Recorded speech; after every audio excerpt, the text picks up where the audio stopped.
reason that God gathers. And when God gathers people that are in the worst condition of their life, he is about to bring something out of that.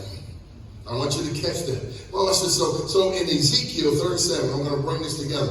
The hand of the Lord, it's familiar scripture, 37:1, it says, the hand of the Lord came upon me and brought me out in the spirit of the Lord and set me down in the midst of the valley.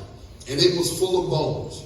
Then he caused me to pass by them all around. And behold, there were very many in the open valley. And indeed, they were very dry. And he said to me, Son of man, can these bones live? So I answered, O Lord God, you know.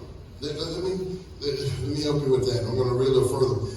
There are times when we don't know. And there are times when we don't know or understand what the Lord is doing. So there's times that the Lord will sometimes ask you a question that only he can answer. The Lord will ask you something knowing that you don't have the comprehension within your five senses to be able to respond to what he's asking you. He's asking you something based on what you see and based on how you feel. Do you believe that this can turn around? Do you believe that this thing can shift? And when you look at things with your five senses, you really don't know how to answer God. And sometimes you got to just turn to God and say, Lord God, you know. Lord God, you know. God, I don't get it. I don't get why this happened. We had plans for 2020. God, I had stuff. We were supposed to be on vacation. I had to cancel my cruise. Some friends of mine died. I've lost good people. God, this was on no one's calendar. So God, I really don't know. And there's times that we have to realize we have been challenged this year in our faith. We have been challenged this year about what we believe. We have been challenged this year about how we worship and how we praise. And sometimes, let me tell you what we do. We're praising and worshiping, so we close our eyes hoping that when we open our eyes back up and bring our hands down, this thing has changed. And we're struggling that we're interceding, we're fasting, we're praying, but something hasn't changed.